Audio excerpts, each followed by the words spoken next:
It is the final word, England, Australia, ODI daily, the fifth one-day international. Geoff Lemon with you, flying solo today because I had to get a train back from Bristol and all kinds of reasons that are not that interesting. What was interesting is the game we had today. The show's brought to you by Westfield London and Westfield Stratford City.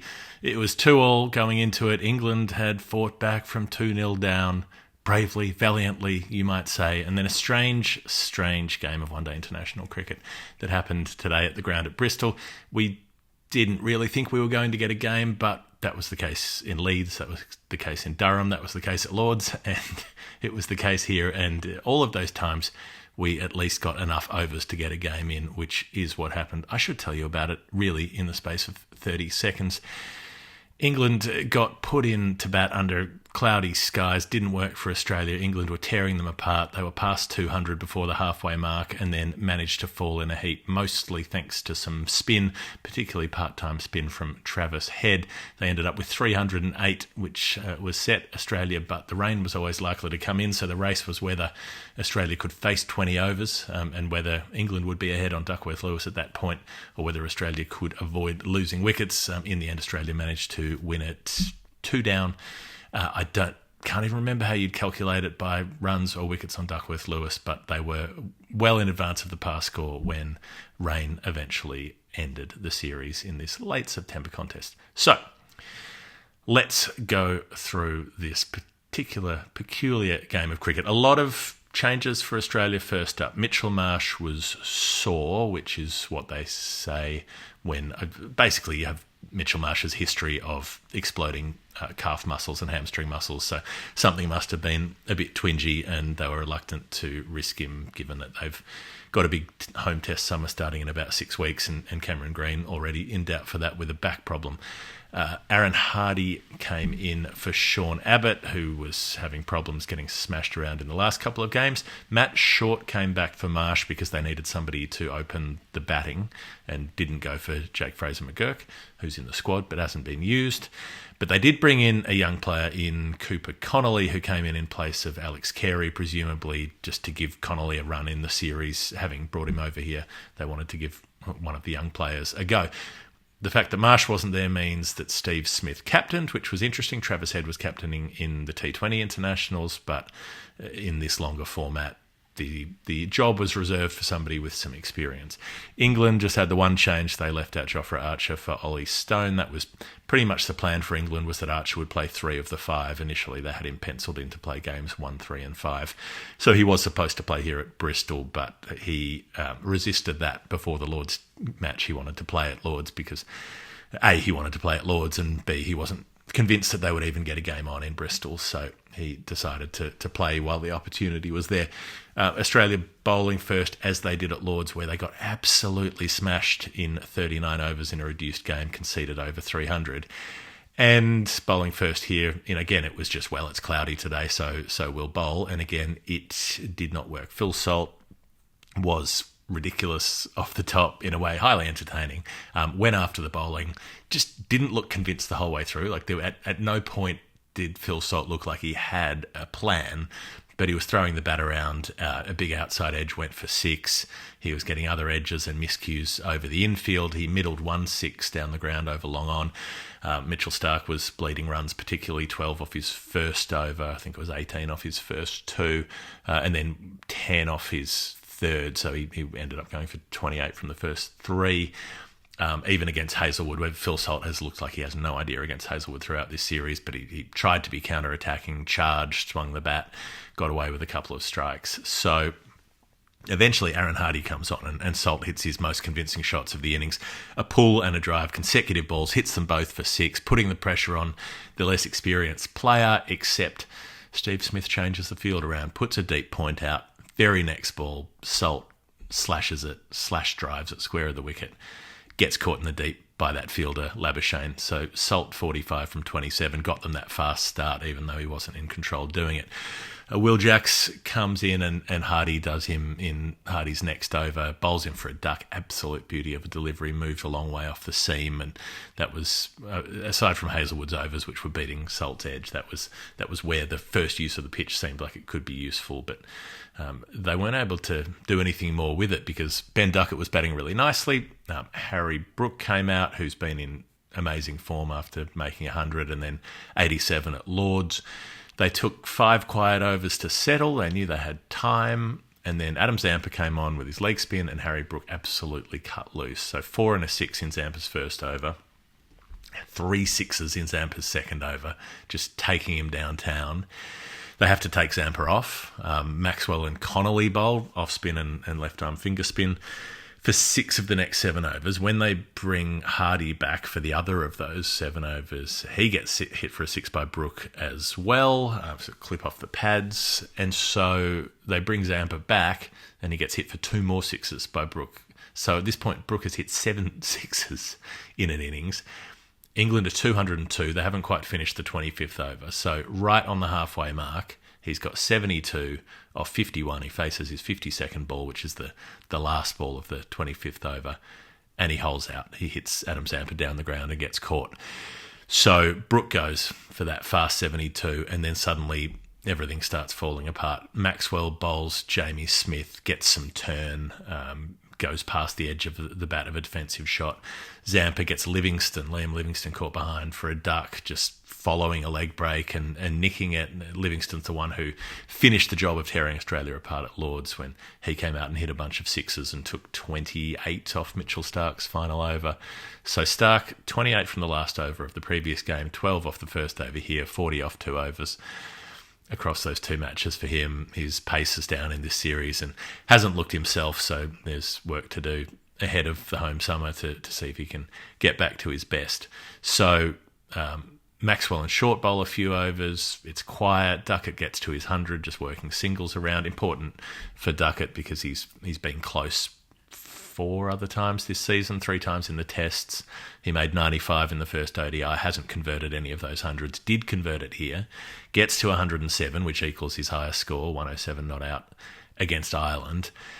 And he gets there with a 6. So Travis Head comes on for a bowl. Duckett hits that 6, and then next ball hits it to mid-off, trying to go big again, and he's out for 107.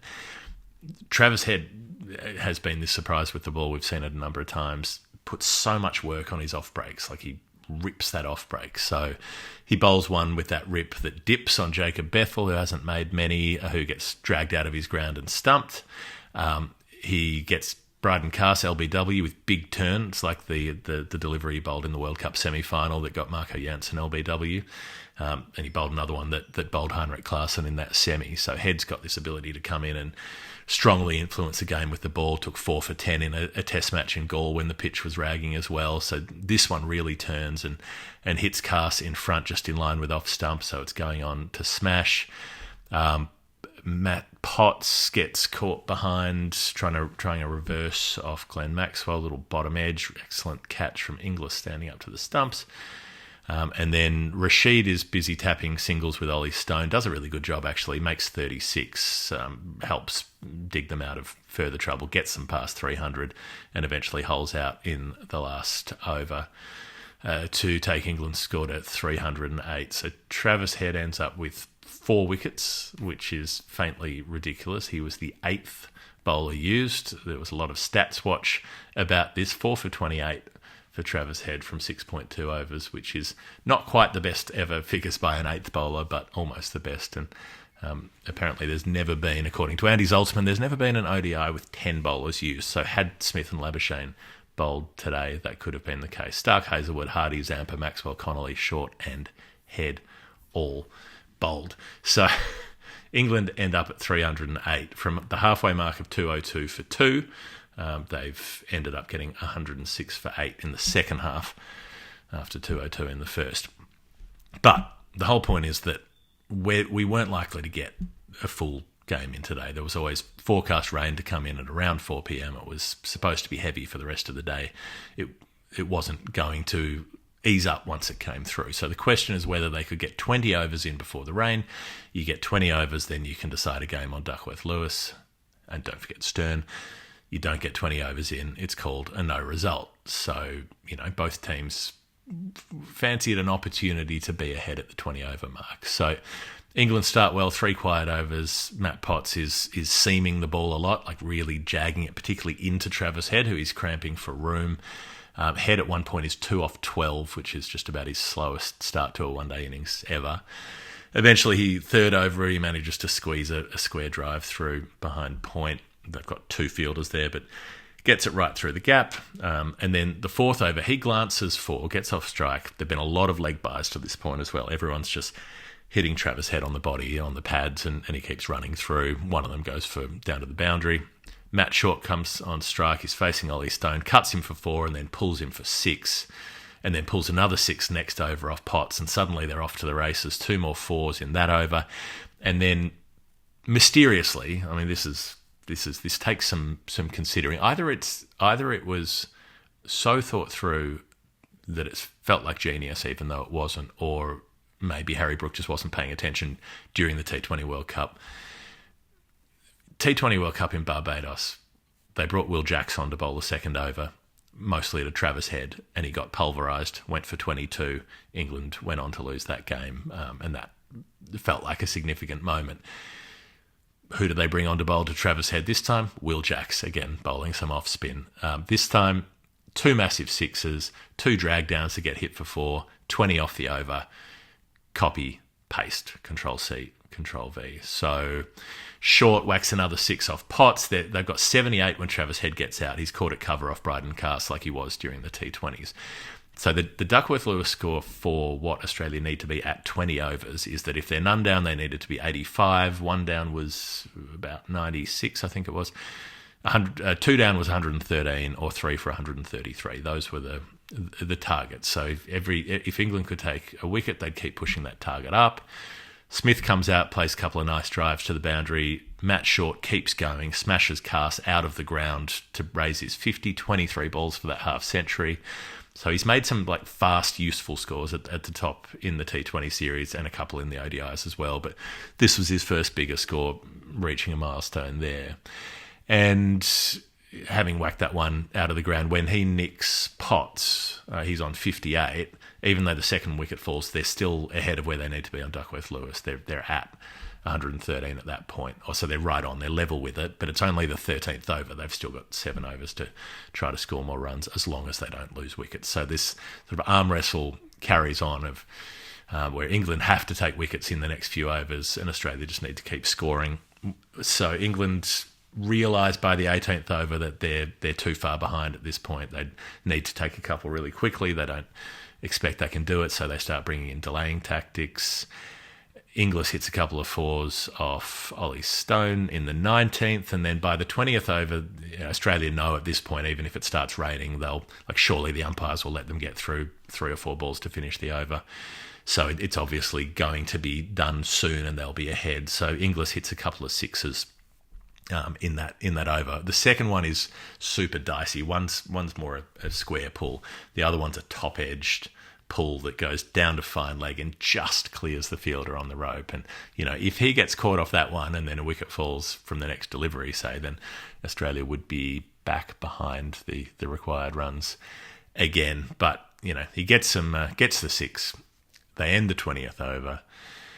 They get 4 balls into the next over past the cutoff, and then the rain starts to come down. So 158 for 2 when it's called off. Smith 31, Inglis 27. And Australia win on Duckworth-Lewis, which is, debatable in that you saw the twist in England's innings in the first dig. Things can happen all the time. They're unexpected. In one-day cricket, Australia could have collapsed, but they would have needed about 140 off 30 overs with 8 wickets in hand. And statistically, historically, a team says DLS is more likely to do that than not. So Australia get granted the win. England got a DLS win in the match up at Durham, although that was closer to the end of the innings. And that ends up being the game and being the series, a strange series decided 3-2 in the last at Bristol. Hall of Fame. This is the Final Word Daily Hall of Fame, brought to you for the very last time this English summer, such as it is, freezing and raining outside. It is autumn. It's deep into autumn, so we say summer. It's euphemistically. But our thanks again to Westfield London, Westfield Stratford City. They've been very warm supporters and partners of what we do on the show. We get people listeners to the show who send us their pictures of heading down to Westfield to get up to whatever they're doing, if they're down at the bowling lanes or up on the rock climbing wall or eating at some of the many restaurants or in sixes, playing some indoor cricket, which is what you'd rather be playing than outdoors at the moment. If it's raining and cold outside, it's always warm inside Westfield. So go and say g'day. Download the app if you can. That'd be a handy thing to do the last time that they come around on this show for now, and we'll hope to welcome them back sometime before too long. Hall of Fame, probably the fact that cricket is so intransigent still and the playing conditions allow no flexibility for anything. So we rocked up at the ground having a very good idea that it was going to rain mid to late afternoon. And of course, forecasts are not perfect, but it felt so much like you could make a sensible decision and say, why don't you play... The number we were throwing around before the game was, why not 35 overs a side? It makes it substantial enough that it's not a T20, but it would be brief enough that you'd give yourself the best chance of getting a game in. Even if one innings had to be shortened, you'd give enough time to at least get to 20 overs in the second innings without worrying about it. In the end, what was it? 70 overs were bowled in the day before the rain came. So 35 overs a side would have been bang on had it actually gone down to the last over, and it would have felt like a fairer contest to have the team batting second bat through to the end of their innings and actually make the full score rather than having things decided from so far from the finish line on DLS. Add to that, after England's innings, of course, you had to have the full mandatory 30-minute break, even though the clouds were massing and you could tell that time was running out. Got to have the full half-hour break in between innings. And most directly, most significantly, after 17 overs, when we need 3 more to make it a match, and it felt like it could rain any second, they still had to take the full drinks break. It was about 4 degrees out there, but got to make sure you've got drinks. Get that hydration rather than play for 10 more minutes and get everybody off the ground. Hall of Fame nomination for Matt Potts, who, England didn't really do the delaying tactics until right at the end, but when they did, it was so egregious that it was almost funny. 4 balls into an over, suddenly it's like, oh, my shoe has a problem. Oh, I'm going to have to change it for another shoe. I'm going to have to take the whole shoe off. I'm going to have to take my socks off. I'm going to have to do some earthing. And then I'm going to have to wait for somebody to bring down about 7 shoes so that I can try them on and work out which shoe I want. And it was umpire Wilson, I think, who was standing by, who just let it happen, didn't do anything, didn't say, this is nonsense, get off the ground. If you have a problem, let someone else finish the over. Didn't say bowl 2 more balls and then you can do whatever you want with your shoe. Played along with the farce, which, and Matty Potts, his heart wasn't really in it. He didn't string it out for anywhere near as long as he might have done, really. He could have gone all in on it, but in the end he came back and bowled those 2 deliveries, and well, it was a couple of minutes either way, and I don't think England would have taken much satisfaction from it if they'd managed to avoid a loss by having bowled 19.2 overs. Lastly, Cooper Connolly, who came into the T20 side, got batted at 9 and didn't get a hit today, came into the one-day side, was listed in the middle order, would have had a hit in the normal run of play, but again, rain shortened, so he's played 2 games for Australia now, 1 in each format, and has not been able to go and do the thing that he's best at, which is bat. So, thanks for coming. He did get a bowl, but it's not what he's mainly there for. That's it. That is as much of a show as I can do on my own. It has been the final word. England, Australia, daily, one day international, number 5, and done. I'm out. That's my tour of England for 2024. Thanks for having me. As usual, thanks to everybody for listening in or watching along if you're on the video feed. If you want to support the show, please do. Final Word Cricket at Patreon. No, The Final Word at patreon.com. You can tell I'm tired. It is late. And thanks to Westfield once again. All right, that's it. I'll see you next time.